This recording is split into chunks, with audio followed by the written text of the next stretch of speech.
It's Calisardi on Sporting Icons. Hello everybody, hope you're all doing fantastic. So WBA are the first, as always, to release their new rankings up and down their weight divisions. On this video, we're going to be talking about the heavyweight division, as usual. And each and every time a sanctioning body makes changes to their rankings, a video will follow suit from myself. So if you are a boxing fan and you want to keep tabs after what's happening in the heavyweight division, as far as the landscape is concerned, click the subscribe button. It's free, it's brilliant, and we get to talk about fighters that don't usually feature here on YouTube. So it's all good to know. So I want to point out the changes compared to last month in the new top 15, see what fights have recently happened, what fights are coming up, all that good stuff. And of course, I'll give you an overall view of my thoughts of their new rankings for the month of February for the WBA in the heavyweight division. Right, let's get going. So Oleksandr Usyk is the WBA Super World Heavyweight Champion, unified champion, of course, with the WBO and the IBF. Dubious is a WBA regular World Heavyweight Champion. Number one is still not rated. It's still vacant. We'll talk about that in a second, as I did last month. Number two is Martin Bakole. Number three, Deontay Wilder. Number four, Anthony Joshua. Number five, Arsenbek Makhmudov. Number six, Lenier Perel. Number seven, Luis Ortiz. Number eight, Filip Hrgovic. Number nine, Jonathan Guidry. Number 10, Lucas Brown. Number 11, Big Baby Gerald Miller. Number 12, Trevor Bryan. Number 13, Ajit Cabiel. Number 14, Fabio Wardley. And number 15, Ivan Ducheko. So that's top 15 for the month of February for the WBA in the heavyweight division. There are no dropouts this month.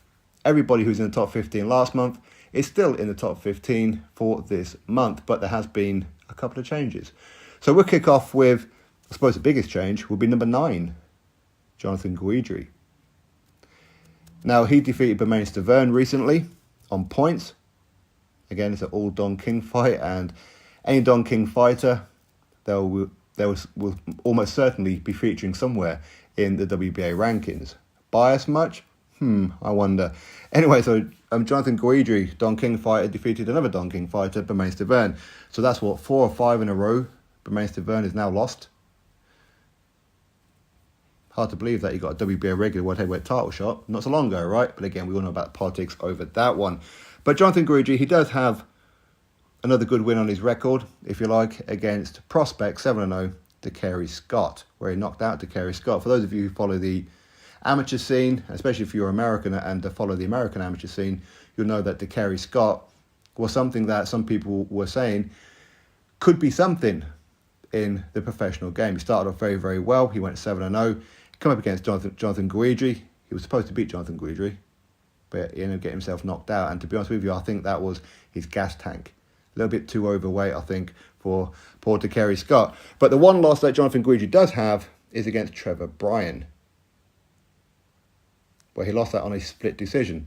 When it's a split decision, probably means that quite a few people may well have thought Jonathan Guidry won that fight, but maybe got jobbed. Again, that's another Don King fighter. Do you see the pattern? Jonathan Guidry, Trevor Bryan, Bermane Stiverne, Deontay Scott, all Don King fighters, right? All of which have featured in the top 15 over the last several months of the WBA. Anyway, so that is Jonathan Guidry in at number 9 after his victory over Bermane Stiverne. Trevor Bryan gets dropped from number 9 down to number 12. So essentially, he swapped places with Jonathan Guidry.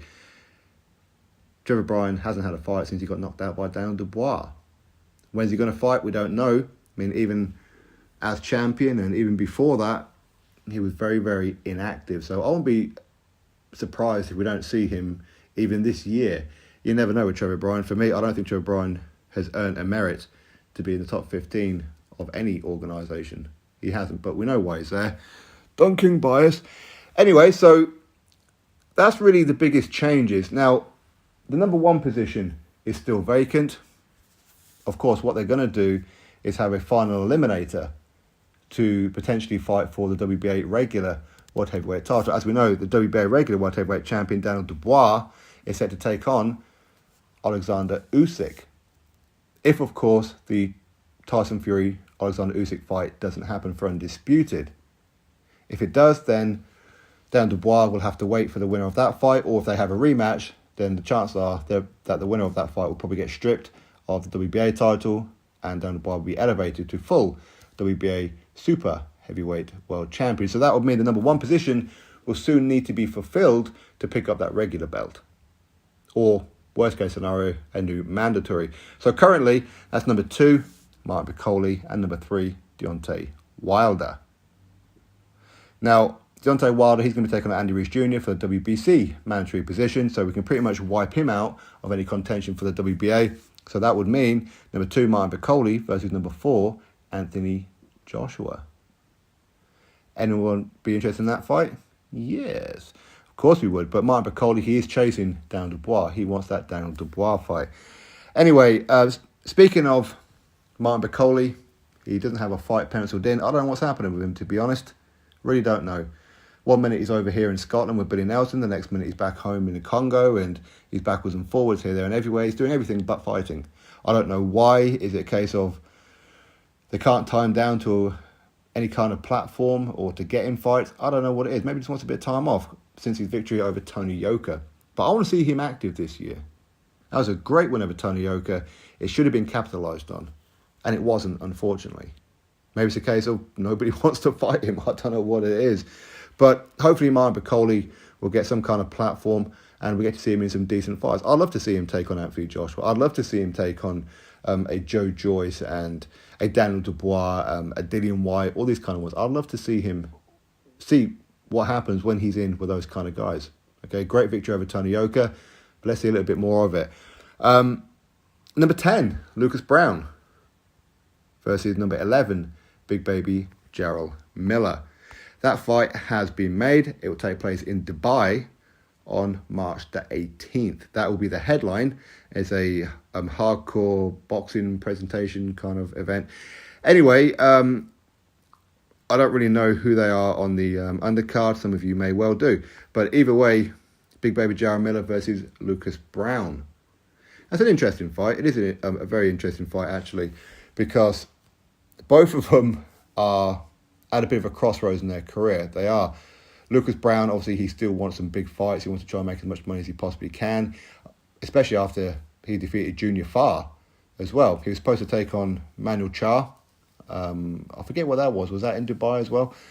But the promoter of that event, well, it was a complete no-show. It really was, where they didn't book the venue, they didn't book the hotels, they didn't pay the fighters, they didn't do anything. So, of course, that fight didn't happen for Lucas Brown and Manuel Charr, nor any of the undercard. So I'm not exactly sure of the details, but it's something along those lines. So either way, Lucas Brown will be taking on Big Baby Jarrell Miller. Incidentally, both of these were supposed to take on each other some years ago. And this was going to be for the vacant WBA regular world heavyweight title, which, of course, Manuel Charr ended up picking up himself. Big Baby Jarrell Miller, for some reason, ended up pulling out the tournament, I think it was, if I remember rightly. Lucas Brown, there was some controversy over some PED test that he had, and whether he actually cleared his name on that one. I think he might have done. Either way, there was a grey cloud over Lucas Brown for a while, but of course there's not just a grey cloud, but there's a dark cloud over Big Baby Jarrell Miller with his PED tests. But anyway, on the undercard, by the way, is actually John O'Carroll. Here in the UK, and of course, especially in Ireland, you'll be very, very familiar with John O'Carroll. Anyway, he'll be taking on Miguel Mariaga. So, to continue with the WBA, not much else is really happening. Arslanbek Makhmudov, has he just had a fight or he's got a fight coming up?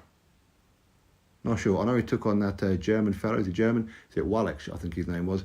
But I'm sure I've seen something from Makhmudov that he's going to be out again soon. I'd love to see Arslanbek Makhmudov take on somebody in the top 15. I'd love that. Personally, I would love him to take on Joe Joyce, but as we know, Joe Joyce looks like he'll be taking on Zhilei Zhang. But either way, these rankings, not great, but far better than what they have been over recent months. They are. Now, number 8, Filip Hrgović, we know he is the IBF mandatory, but he has been ordered to defend that position, if you like, and have the IBF interim world heavyweight title against Andy Ruiz Jr. Is that going to happen? Is Ruiz going to go fight Deontay Wilder instead for WBC? That's probably the most likely route. So therefore, Filip will look at the next one in line. Happens to be Andy Ruiz Jr., then Deontay Wilder. Well, that ruins them two, doesn't it? That moves them two out of the contention. Next one will be Anthony Joshua. So Anthony Joshua, all going well with his next fight against what we believe is Jermaine Franklin on April the 1st, get through that one, then he's in a position where he can either fight Martin Bakole for the WBA mandatory position or the IBF mandatory position. So is it Martin Bakole for the WBA or Filip for the IBF? Both of them hard fights. They are.